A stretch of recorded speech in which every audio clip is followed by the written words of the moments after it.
I relate to any of my characters. I've played a crack addict from Boston. I've played an Upper East Side princess. Bryan Freedman has just responded to Blake Lively. You're awful. You are so awful, and we were all right. Everyone's talking about the subpoena withdrawal, but why isn't anyone asking the bigger question, what information did Taylor Swift's team share to make it happen? Prepare yourself for a deep dive into details other outlets are scared to reveal. Awful. You are so awful, and we were all right. Let's get into it. Before I get to this, the update I got to update you, though, for those that don't know, we reported yesterday that Blake Lively's lawyer allegedly threatened Taylor Swift and extorted her to release a public statement in support of Blake, or text messages would be released. They also accused Taylor of Blake of asking Taylor to delete text messages. This was the original letter that was sent by Bryan Freedman. Well, Blake Lively's team was very quick to respond, and I've never seen them respond so quick because this headline went everywhere. And so they quickly responded to all the outlets. Well, no, we deny it, this isn't true, blah, blah, blah.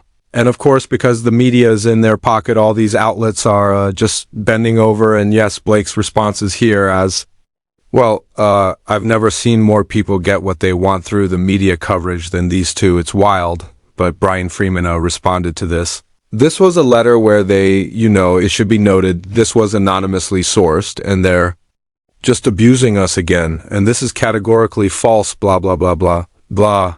There's no evidence. Meanwhile, it's not signed by Gottlieb. It's not signed, I swear, by, this is false. It was signed by Ezra Hudson, a different lawyer, not from that firm, which was odd to me. It was a big red flag. Well, if you're going to come out so fiercely and deny it, maybe get the lawyer who's being accused to deny it themselves. Well, Bryan was quick to point that out in his response this morning that just dropped hot off the presses. We write in response to this letter to strike our motion to ask the court to strike my letter. The letter was submitted in response to Miss Lively's consolidated defendant, Miss Reynolds, together. Defendants on a purport action pending before a different federal court relating to a motion of Taylor Swift's company. Venable to quash the subpoena served on them by my office. The premise of the motion is that I made a deliberate and shameless misinterpretation to the court that the facts set forth in the May 14th letter are false and unfounded. That is not so. Attached here to is Exhibit 1 is an affidavit executed under penalty of perjury stating the factual basis for the statement set forth in my letter. Notably, the motion is not signed by Michael Gottlieb. Notice that too. Bryan Freedman, whose conduct gave rise to my office's issuance on a subpoena to Taylor Swift's company. Could a Taylor Swift really be hiding a betrayal of this scale, or is it all just coincidence? Her silence has left everyone speculating, and not without reason. Taylor's connection to Blake Lively and Ryan Reynolds is no secret. They've been Hollywood's picture-perfect trio for years. Vacations, public shout-outs, and even shared Instagram posts have long painted them as an unbreakable group. Blake and Ryan's children's names have even appeared in Taylor's lyrics. But now that bond is being questioned, and it all circles back to her startling involvement in this legal whirlwind. Here's the twist. Rumors are flying that Taylor's team handed over critical information to Justin Baldoni's powerhouse lawyer, Bryan Freedman. The exact details remain under wraps, but insiders claim it was big enough to trigger the withdrawal of Taylor's subpoena. On the surface, this might seem like a win for Swift's privacy. No one likes the image of being dragged into messy lawsuits, let alone one involving your closest friends, but the silence from her camp has only added fuel to the fire. Why no denial? Why no public defense of Blake? These questions write their own headlines, making her quiet stance all the more suspicious. Think of it like a game of chess. If Blake Lively is the king on Taylor's board, Swift's public image is the queen, a piece too valuable to lose without calculation by strategically tipping Baldon's team. It's as if Taylor sacrificed one piece to ensure her queen remained untouchable. Protecting her reputation might have come at the cost of conceding the board to Baldon's team, shifting the power in this feud. And if there's one thing celebrity attorneys love, it's an upper hand. Taylor's silence fits a pattern we've seen before with major public figures. When someone of her stature stays quiet in the middle of a firestorm, it often suggests careful strategic planning behind the scenes. Take past celebrity dramas involving legal battles or PR disasters. Silence usually precedes tightly curated moves. Taylor's team known for their impeccable control of her image likely knew that a public subpoena could drag her into the chaos more forcefully than a well-timed tip-off. So the theory goes they acted first quickly and quietly. Now here's where it gets messy. The intel Taylor's team reportedly shared didn't just protect her, it gave Justin Baldon's legal team an edge they didn't have before. This is why everyone's buzzing Baldon isn't gunning for Swift, but her involvement has put Blake Lively in a position she clearly wasn't expecting. If the damaging information shared paints Blake in a negative light, she might have more fallout to deal with than she ever anticipated, both personally and professionally. And that's the real risk for Blake and Ryan. They went into this battle trying to protect what they believed was important, but Taylor's alleged strategic pivot has left them fighting vulnerabilities in places they didn't think were exposed. Here's more details on that source. Bryan Freedman, representing all the Wayfair parties, I submit this affidavit in my opposition to the motion to strike by Blake Lively, elaborating the basis for the subpoena to Taylor Swift. On February 14, 2025, I received a voicemail from a person very closely linked to Taylor Swift, whom I subsequently called back the same day out of respect for the individual in question.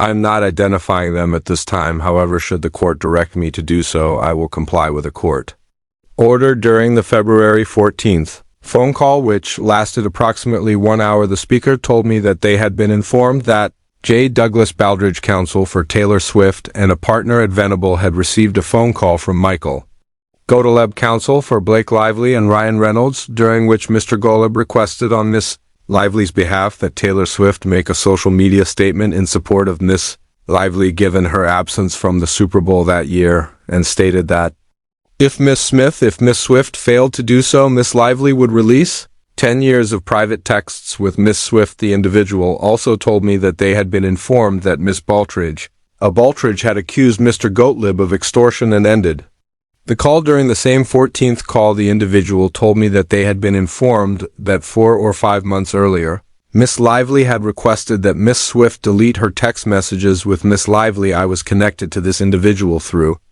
a mutual friend who informed me that the individual wanted to talk. We have had several phone calls since February 14th. On a later call with the same individual, the individual told me that Mr. Baldridge had sent a written communication to Mr. Golub. Relating to their phone conversation, my office issued a subpoena to Taylor Swift for the purpose of seeking the aforementioned written communication, I swear under penalty of perjury. Guys, do you get how big this is and how much this is exploding and plaguing Ryan's face? This is unreal. Bryan Freedman doesn't just win cases, he dominates them. As Justin Baldon's attorney, he's perfected the art of strategic pressure. And this latest legal storm is pure evidence for those unfamiliar. Freedman isn't just any lawyer. His name surfaces often when Hollywood's elite find themselves navigating chaos.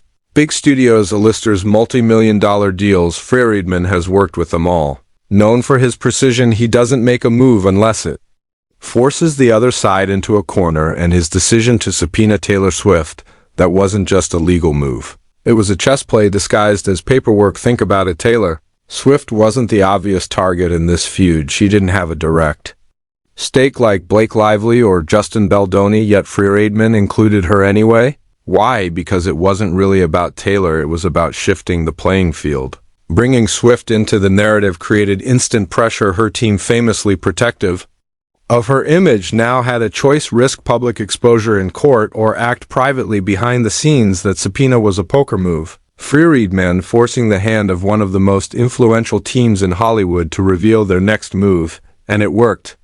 Swift's legal team avoided court, maintaining her silence while allegedly tipping Baldon's camp with the information they needed. Freedman's approach isn't new. Over the years, he's earned a reputation for leveraging legal action as a tool to shape public and private outcomes. He's represented figures like Gabrielle Union and Megyn Kelly in high-profile cases where narrative control and timing were just as important as the legal outcomes. Freedman's cases almost always involve elements of strategic pressure.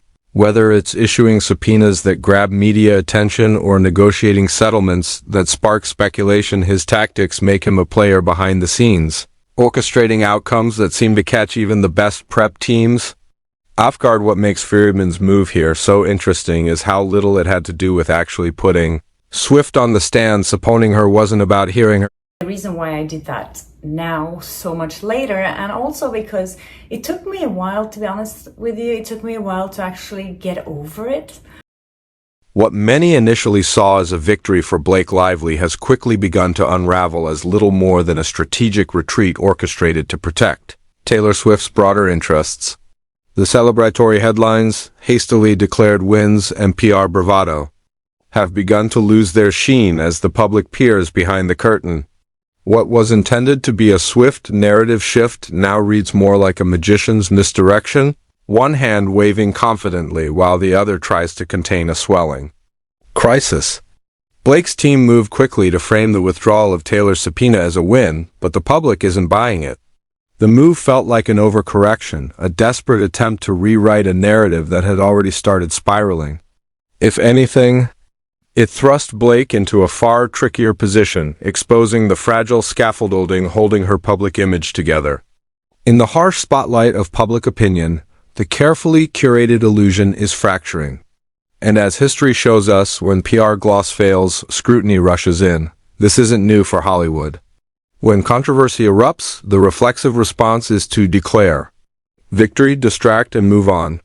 But that strategy only works when the foundation is stable. In Blake's case, the underlying issues are festering. The victory declaration hasn't resolved the questions, it's intensified them. Critics, analysts, and fans alike are now asking, why celebrate so loudly when the facts don't support a win? Why spin a moment of vulnerability as dominance unless there's something to hide? Instead of ending the story, the premature celebration has become part of the controversy, and the ripple effects could be immense. Already, there's quiet chatter that Blake's standing with major industry players, especially Disney, may be at risk.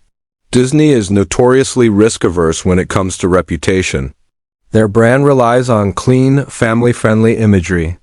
Blake, once a reliable face for that image, is now entangled in a scandal that stretches beyond legal questions into the realm of betrayal, narrative manipulation, and media warfare. Disney has cut ties with stars for less. From Johnny Depp to Gina Carano, they've made it clear that no one is bigger than the brand. And Blake's escalating public drama might be more than they're willing to tolerate. Taylor Swift's alleged involvement complicates things further. If her team indeed passed crucial information to Team Baldoni's legal camp, then her silence is more than tactical. It's a power move. She avoids the spotlight while engineering a shift in narrative, leaving others to weather the storm. That alleged betrayal doesn't just damage Blake's credibility. It creates shockwaves across Hollywood's network of trust. And if the content of Taylor's leak, whether legal or personal, casts Blake in a damaging light, Disney and others may begin to distance themselves not with public declarations, but with the quiet cancellation of deals and the slow fade of career momentum. For Disney, the calculus is simple. Blake's presence in upcoming projects might no longer be worth the risk. Her association could taint the brand, especially if new revelations surface. With so much hanging in the balance, Blake's team is under enormous pressure to control a narrative that's slipping through their fingers. Their efforts to silence opposing voices, block subpoenas, and muzzle commentary aren't just tactical, they're desperate. At the center of the storm is attorney Bryan Freedman, whose legal strategy has upended everything. With each filing, each revelation, he's changed the trajectory of the case. Where Blake's camp tried to silence or delay, Freedman pushed forward, bold, relentless, and often one step ahead. His goal is clear: use momentum as a weapon and expose not just misconduct but the machinery behind it. His prior legal campaigns, from Gabrielle Union's NBC conflict to Meghan Kelly's exit drama, weren't just about justice, they reshaped the narratives entirely. He doesn't just win cases, he rewrites public memory, and he isn't done. There are whispers that more subpoenas are coming. If Taylor's alleged leak was the first domino, then what follows could knock down a long chain of interconnected figures. High-profile names linked to Blake or Ryan Reynolds could be next. In an industry where everything hinges on perception and partnerships, dragging new players into this saga could upend career trajectories. unsettle power dynamics, and unravel relationships that were once rock solid. Freedman's intent seems to be to widen the scope, not narrow it, to expose Hollywood's insular elite and force them to reckon with their entanglements. Subpoenas, once seen as legal tools, now act as public detonators. Each one expands the conflict's radius, making it harder for anyone to stay clean.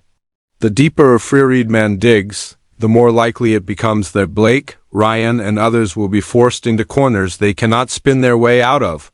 Already the attempt to prevent Bryan Freedman from deposing Blake failed, and the effort to impose a gag order was also denied. These legal losses, despite Blake's team spinning them otherwise, expose the shakiness of their foundation. Both sides are treading carefully now, with the judge's reminder hanging in the air: follow the law or face consequences. TMZ. Reported on both camps claiming a win, but the truth is more ambiguous. Blake's team praised the judge's insistence on legality, while Baldoni's side celebrated the failure of Blake's gag order request. In reality, the judge didn't endorse either narrative fully, and that gray area is where things get dangerous. Blake's attempt to stifle Bryan Freedman failed, and now her camp must contend with the real risk of discovery. Evidence for now remains hidden, but that won't last. Discovery is coming, and once it begins, protective orders may shield some details, but not all. Blake's legal strategy depends on timing, distraction, and containment. But Freedman's approach is exactly the opposite: exposure, escalation, and pressure, and then there's the broader reputational cost. Disney has yet to make a public statement, but insiders say conversations have already begun. For a company of Disney's scale, public announcements come last. The first step is always quiet deliberation. They assess the risk, project potential damage, and weigh replacement options. And when the math doesn't favor the star, the outcome is swift and decisive. Blake could be replaced, not with malice, but as a matter of business. If she becomes a liability, the brand will move on. Hollywood rewards adaptability, not sentimentality. Already contenders are lining up. If Blake falters, emerging talents will step into the spotlight she once occupied. That's the nature of the industry. The throne is never empty for long. Public drama makes space for new faces. If Disney walks away, Blake could experience not just professional decline, but a reshuffling of the power structure that once supported her. When doors close in Hollywood, they rarely reopen. And yet, the most unsettling part of all this may be Taylor Swift's silence. It's not passive, it's calculated. By not engaging, she remains untainted, allowing Blake and others to absorb the fallout. If her team did tip off Baldoni's lawyers, then her strategic positioning has allowed her to steer the narrative while avoiding the blast radius. It's a sophisticated move, the kind that protects her brand while exposing her rivals. Taylor has always been known for her control over storytelling. This situation is no different. Her silence isn't withdrawal, it's dominance. So where does this leave Blake? With mounting legal setbacks, uncertain industry backing, and a public increasingly skeptical of her tactics, she faces a precarious future. Her team can issue statements and claim composure, but the reality is harsher. They underestimated the scale of the fallout, overplayed their hand, and now face consequences that go beyond the courtroom. Every move now carries risk, every headline is a test, and every silence from former allies speaks volumes. Meanwhile, Bryan Freedman is far from done. Insiders suggest his next wave of legal action could dig into Blake and Ryan's network even more deeply.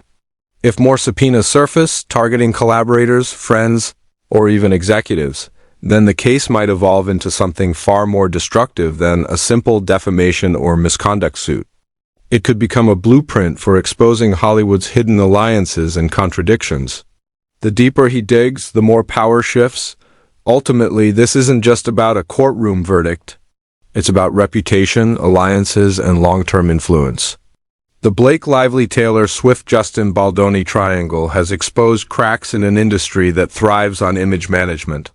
Behind every headline is a strategy, and behind every silence is a calculation. As Blake fights to protect her career, she's learning a brutal truth that